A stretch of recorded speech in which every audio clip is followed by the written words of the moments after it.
பிரியமான தேவஜனமே, உங்கள் யாவரையும் சந்திப்பதில் மிகுந்த மகிழ்ச்சி அடைகிறேன். இயேசுவோடு பேசுகின்ற நிகழ்ச்சியின் மூலமாக நாமெல்லாம் இணைந்து அவருடைய ஜீவனுள்ள வார்த்தைகளை தியானித்து அற்புதங்களை பெற்றுக்கொள்ள ஆண்டவர் இயேசு நமக்கு உதவி செய்கிறார். அவருடைய நாமம் மகிமைப்படுவதாக.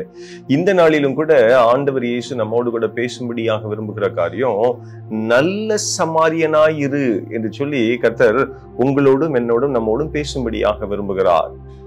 சமாரியன் என்றால் என்ன பொருள் கொடுக்கப்படுகிறது என்று பார்ப்போம். ஏன்னா, ஒன்றுமே இல்லாமல், உதவி இல்லாமல் தனிமையாய் விடப்பட்ட ஒரு மனிதனுக்கு தன்னால் இயன்றதை உண்மையோடு மகிழ்ச்சியோடு செய்கிற மனிதன் சமாரியன் என்று சொல்லி அழைக்கப்படுகிறத வேதம் அருமையாக காண்பித்துக் கொடுக்கிறது.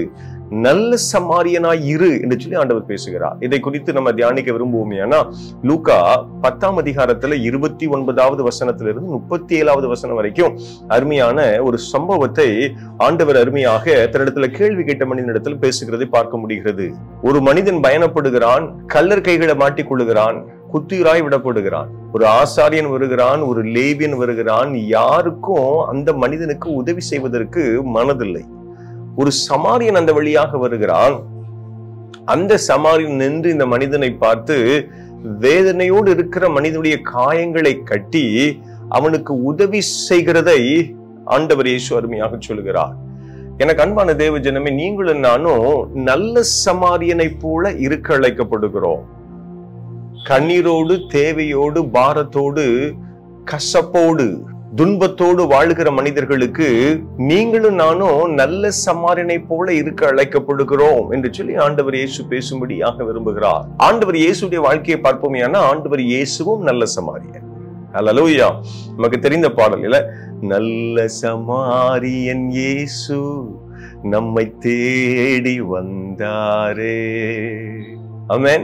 எனக்கு அன்பான தேவஜனமே, அப்போஸ்தலர் 10:38 எடுத்து வாசித்து பார்க்கும் பொழுது ஆண்டவர் இயேசு நன்மை செய்கிறவராகவே சுற்றி தெரிந்தாராம். அவர் ஒரு நல்ல சமாரியன். நீங்களும் நானும் ஆண்டவர் இயேசுக்கு விரோதமாக தீமையான காரியங்கள் நினைத்தாலும் செய்ய முற்படுகையில, நம்முடைய சொல்லினாலும் செயலினாலும் செய்ய முற்படுகையில ஆண்டவர் கிருபையாய் நம்மை மன்னித்து நமக்கு நன்மை செய்ய விரும்புகிறார்.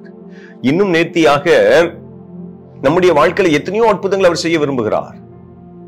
அதை உணர்த்து மனமாக வேதத்தை நம்ம பார்ப்போம். ஏன்னா, 12 வருட பாடுகளாக இருந்தாலும் சரி, 38 வருஷ படுக்கையாக இருந்தாலும் சரி, மரித்து போன லாசருவாக இருந்தாலும் சரி, உங்களுக்கும் எனக்கும் உதவி செய்வதற்கு ஆண்டவர் இயேசு நல்ல சமாரியனாக தன்னை காண்பிக்கிறது, தன்னை அர்ப்பணித்து இருக்கிறத நம்ம பார்க்க முடிகிறது.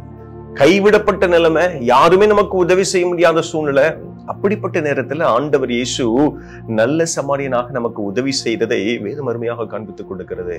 அன்பான தேவஜனமே, நீங்களும் நானும் அவனமாக செயல்பட அழைக்கப்படுகிறோம். இன்னும் நேர்த்தியாக பாவத்திலும் சாபத்திலும் தள்ளப்பட்ட நீங்களும் நானும் நாட்டம் எடுத்த ஒரு வாழ்க்கை. இந்த லெந்தன் இந்த அவசர நாட்களில் அதை குறித்து அதிகமாக தியானிக்கிறோமே. 1 யோவான் 1ஆம் அதிகாரத்துல 9வது வசனத்தை எடுத்து வாசித்து பார்க்கும் பொழுது, பாவத்தை அறிக்கை செய்யும் பொழுது கழுவி சுத்திகரித்து பரிசுத்தப்படுத்தி உங்களையும் என்னையும் புது மனிதனாக மாற்றுகிற நல்ல சமாரியன் ஆண்டவர் இயேசு. சரீரம் மாத்திரமல்ல, நம்முடைய ஆன்மீகத்திலும் ஒரு அற்புதத்தை செய்யக்கூடிய நல்ல சமாரியன் இயேசு. நீங்களும் நானும் அவனமாக நல்ல சமாரியனா இருக்க அழைக்கப்படுகிறோம். அர்ப்பணிப்போமா? ஆண்டவரை நோக்கி பார்ப்போம். ஆண்டவரை நன்றி செலுத்துகிறோம். இந்த காலை பொழுதிலும் உடைய சமூகத்தில் வரும்படியாய் கர்த்தர் கொடுக்கிற கிருபைகளுக்காக நாங்கள் நன்றி செலுத்துகிறோம். நல்ல சமாரியனாயிரு என்று சொல்லி எங்களோடு கூட பேசுகிறீரே ஆண்டவரே. உதவி இல்லாமல் தனிமையாய் விடப்பட்டு வேதனையோடு இருக்கிற மக்களுக்கு ஆண்டவராகிய இயேசுவாகிய நீர் உம்மை நல்ல சமாரியனாக வெளிப்படுத்தி இருக்கிறீர் என்பதை வேதத்தின் மூலமாக நாங்கள் அறிந்து கொண்டோம். நாங்களும் அவனமாக வாழ அர்ப்பணிக்க கர்த்தர் எங்களுக்கு உதவி செய்வீராக. இணைந்திருக்கிற சகோதர சகோதரிகள், குடும்பத்தின் பிள்ளைகள், சபையின் பிள்ளைகள் ஒவ்வொருவருக்கும் ஆண்டவரே, நீங்க அவருடைய வாழ்க்கையின் தேவைகளுக்கு ஏற்றாற் போல உடைய சித்தத்தின்படி அற்புதங்களை செய்கிறபடி நான் உமக்கு நன்றி. இயேசுவின் இன்ப நாமத்தில் ஜெபிக்கிறேன். ஜெபங்களும் எங்கள் ஜீவன் உள்ள நல்ல பிதாவே. ஆமென். Thank you. God bless you all.